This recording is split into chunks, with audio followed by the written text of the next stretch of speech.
it's a fascinating update. I don't personally see many teams that are currently under the spotlight suddenly getting away and getting out of the spotlight. I think that the same teams are going to struggle under these set of rules as they did under the previous set of rules, but it is going to change the focus, in my opinion, around what is a valuable asset and how many of the players in your squad are really pulling their weight relative to the absorption of your budget.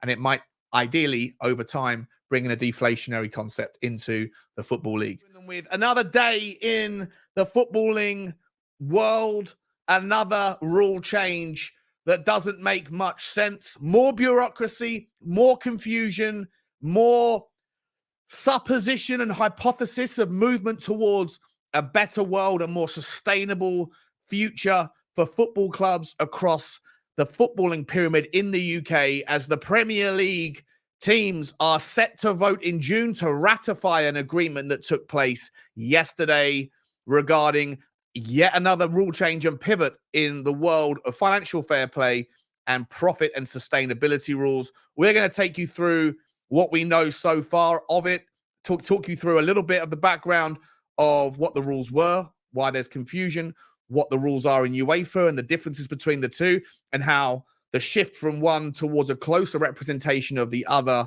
may look on paper like it's going to help certain clubs and hinder others, but in reality is much changing, or are the rule changes essentially robbing Peter to pay Paul, and are the concerns around the models at certain Premier League football clubs that are limiting and hindering their ability to comply with one set of rules going to be exactly the same set of concerns that will make them struggle to comply with a new set of rules? We're going to talk about it right now. If you're new to the channel, hit the like button if you enjoyed the video, but make sure you hit the subscribe button as well and drop a comment. Let me know your thoughts on the topic. Are you a fan of a specific club that is certainly under investigation at the moment, or are you worried about what might happen with your club? What about for those people that support teams who should be able to take advantage, who are free and clear of any suspected rule breaks now and are well positioned for the future?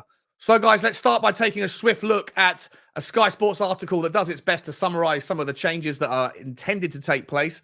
And it starts with Premier League's profitability and sustainability rules are to be replaced as early as this summer. The new system will be aligned with UEFA's squad cost ratio rules. New regulations will not affect the ongoing cases regarding Everton, Forest, and Manchester City. Those regulations will eventually limit clubs participating in European competitions to only spend 70% of revenue on transfer fees, player wages, and so on. The Premier League has been looking at a model enabling clubs to spend up to 85% of revenue on squad cost, with a sliding scale of penalties in place where clubs exceed that ratio. However, there is no guarantee that the new financial model will even be signed off at the league's annual general meeting in June. If approved, the new rules will not affect the ongoing cases regarding Everton, Forest, and City, who will all continue to be judged on existing financial models. A Premier League statement on Monday read, at a Premier League shareholders meeting, clubs agreed to prioritise the swift development and implementation of a new league-wide financial system. This will provide certainty for clubs in relation to their future financial plans and will ensure the Premier League is able to retain its existing world-leading investment to all levels of the game. Just quick pause on that. Will it provide certainty? Wasn't the previous set of rules supposed to provide certainty? The rules are only clear unless they are changed. And what we are seeing increasingly at the Premier League highest level of decision-making is a incredible frequency of moving the rules from one pillar to the next. It is beyond a joke. There's an inconsistency in the consistent application of any kind of rules around financial fair play, around the rules of the game, VAR, the offside trap, the utilization of technology. No one can, in my opinion, say with a straight face that the rules are consistently applied. And if they are not, then how on God's green earth can they provide certainty for clubs? We will continue. Alongside this, Premier League clubs have also reconfirmed their commitment to securing a sustainably funded financial agreement with the EFL, subject to the new financial system being formally approved by clubs. The league and clubs have reaffirmed their ongoing and long-standing commitment to the wider game, which includes 1.6 billion distributed to all levels of football across the current 3-year cycle. The Premier League's significant funding contributions cover all EFL clubs and National League clubs, as well as women and girls football and the grassroots of the game. It goes on to here to talk about Everton's 10-point deduction for breaching the previous set of rules under a previous set of guidelines around the reporting period. So as if you are an Everton fan, or if you follow the story, Everton obviously have been charged with a 10-point deduction. It was reduced to 6 on appeal. They are also furious about the fact that they face a second indictment for this particular season, because the rules, once again, as I said at the start, have already changed in the recent past, from having a historical retrospective application after the reporting period of 3 years was complete, to then making the rules be applied within the season of the potential breach. And that is why Everton face the potential ramifications of 2 breaches for 2 separate reporting periods in the same season. And of course, if, and it's a big if, they can get themselves to a position where they are safe from relegation without the second set of points deductions, they may then find themselves back in the Premier League relegation zone at the end of the season. After the initial points deduction will be applied, they will then appeal that process. The appeal will not be held or heard, and the decision of which will not be granted or made until 6 days after the end of the season. I've already done a video on this. It's an absolute disgrace that no fan of any club that's in the relegation zone will be entirely clear of whether their club stays up or goes down on the final whistle of the final day of the season. It's a joke, and yet more bureaucracy that is spoiling the game in every single way possible, in every department that they can put their oar in. It's ridiculous. Anyway, we'll continue. Everton was sanctioned by an independent commission on November the 17th after having exceeded permitted losses of 19.5 over an assessment period for the 21-22 season. We've gone through that.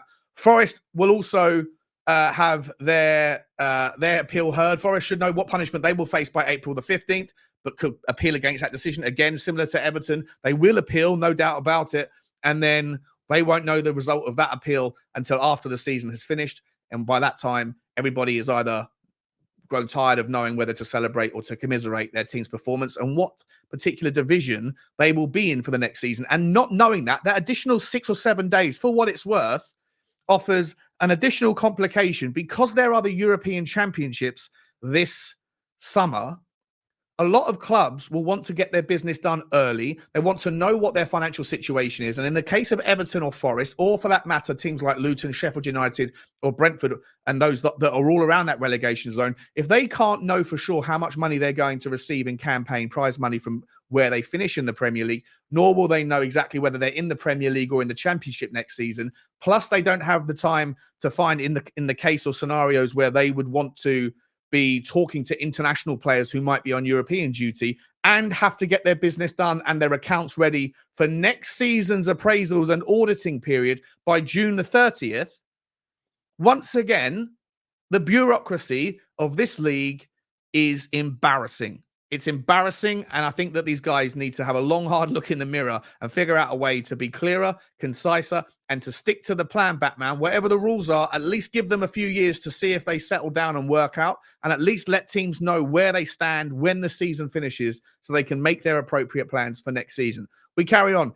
Despite the latest developments, no offer of increased funding for the English Football League. Look, we're going to skip past this. In a nutshell, the English Football League, it's important that the Premier League distribute some of their money into the footballing pyramid.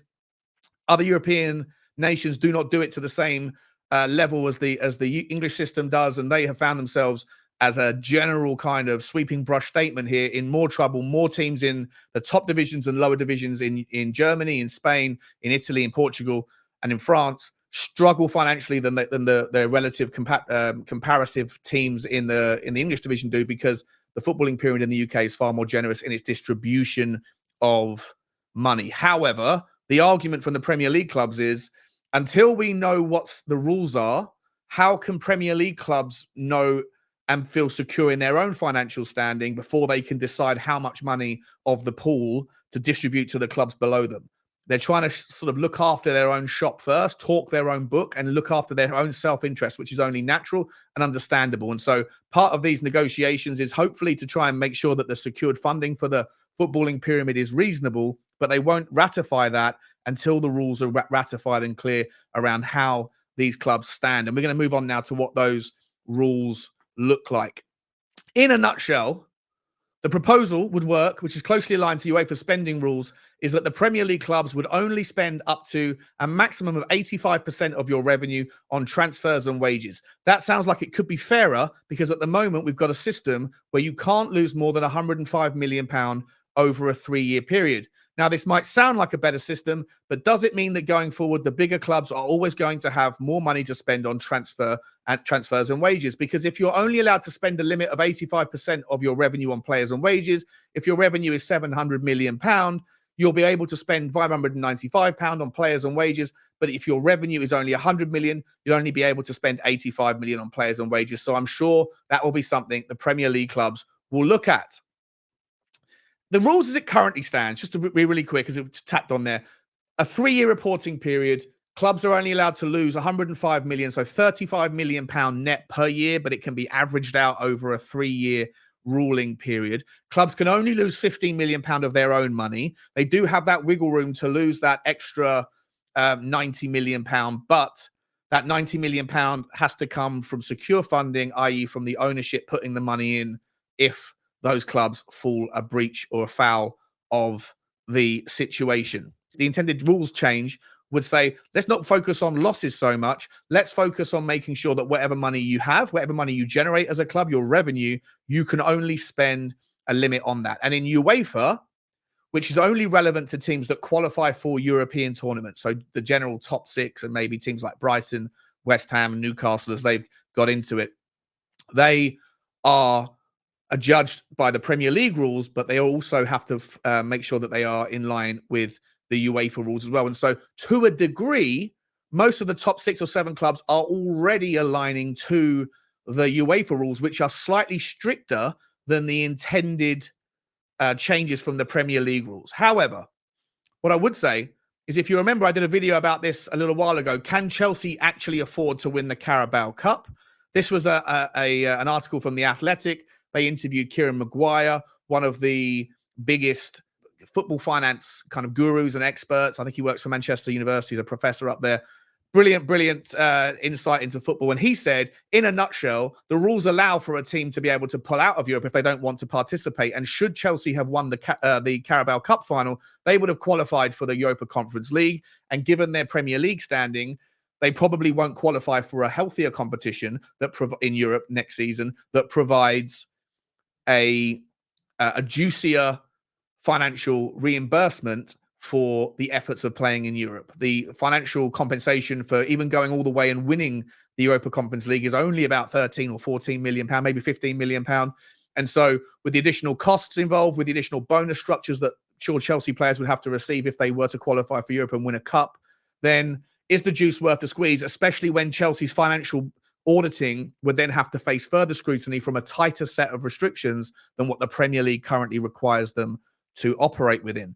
They didn't end up winning the cup, so it's kind of a moot point. But of course, if Chelsea do go on and win the FA Cup, or if they qualify for the league by right, then they will have to adhere to stricter rules in the UEFA competitions next year. It might be worth it with the additional prize money of qualifying for the Europa League rather than the Conference League, but the point is still valid. The Premier League are looking to shift to a situation where you can only spend 85% of your money. In the UEFA competitions, there's 2 major factors. One is you can only spend, at the moment, it's 90%. Next season, it's going to be 80%, so slightly tighter than the intended Premier League shift. The season after, it will actually finalize its dilution down to 70% of the aggregated money that your club makes in revenue can be spent on the total of your wages annually, how much money you want to spend on transfers annually, and your agents' fees. Now, what's interesting is you might think that the agents' fees thing is kind of irrelevant, but agents' fees is not often a conversation that we speak about very often when we're talking about transfer fees for salary for players, big players moving to new teams. You think mainly about how much of the budget is being spent on the transfer fee and how much is spent on wages. But actually, agents' fees do take up large slices, more so than you would probably imagine. In the case of Erling Haaland, Alfie Inge Haaland could pick up around £25 million as he has helped represent his son. So I just want to quickly pivot for a split second here to show you a tweet from back in when the 22 figures were first released that shows around Europe the clubs with the highest wages to turnover ratio. And of course, this number is pivotal because whatever this number is as a percentage of your revenue will dictate how much money, how much gap, how much wiggle room within the revenue number is left and available for transfers. Paris Saint-Germain at the time of reporting had a wages to turnover ratio of 111%. Now, ultimately getting players, people like Mbappe off the books are going to dramatically and drastically reduce that. Also, of course, Lionel Messi's numbers, I think, might have been factored in at that particular time of reporting and won't be any more either. So I'm sure that number has come down. But what you'll see quite clearly here is that teams like Everton and Newcastle United have massive headaches. And massive headaches exist for Everton under the current rules, and massive headaches still exist and will exist under the future rules. And I want that to kind of this to be unequivocally clear that there's an argument and a suggestion that's going around the Twitter sphere that these new rules will mean that teams like Nottingham Forest and Everton, who have fallen afoul of the rules under the current system, will not struggle in the old system. But what you can see from this particular Deloitte screenshot is that the same teams that will struggle under the current rules will likely struggle under the new rules. It is a case of robbing Peter to pay Paul, because ultimately the restrictions in your ability to generate revenue for your club, compounded by the ambitions of an owner who wants to compete with the clubs who have higher revenues, result in overspending. And as you can see right now, the green line is the revenue of a football club. The blue line is the wages to revenue ratio. And you can see that the clubs that will be okay are the clubs that are already okay. Manchester City, they look like they're fine. Tottenham Hotspur look like they're fine. Arsenal, to a degree, this is again on old data, their revenue will be far higher next year, and Tottenham's will look different as well. But the teams that will struggle, Everton, £181 million of revenue, £173 million of wages. Newcastle United, £180 million of revenue, £170 million of wages. Brighton and Hove Albion, actually surprisingly high ratios. They still should be absolutely fine because their revenue will be going far higher thanks to their participation in Europe and their higher league finishes over the last couple of seasons. But you take the point. Wolverhampton Wanderers, another team that has been suspected of getting close to the threshold of the current rules or under the new rules, will also be a problem. Crystal Palace, another team that looks like they're going to struggle.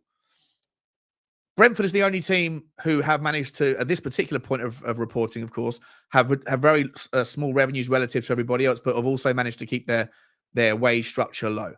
Chelsea, a team that you can see right here, 340 to 480. That will have changed dramatically in the last couple of seasons. And so my ultimate point, guys, from this is that the rules might be changing. The rules might be moving away from a situation of not focusing on money lost, but focusing more on how you spend the money that you have and how much of it are you allowed to spend.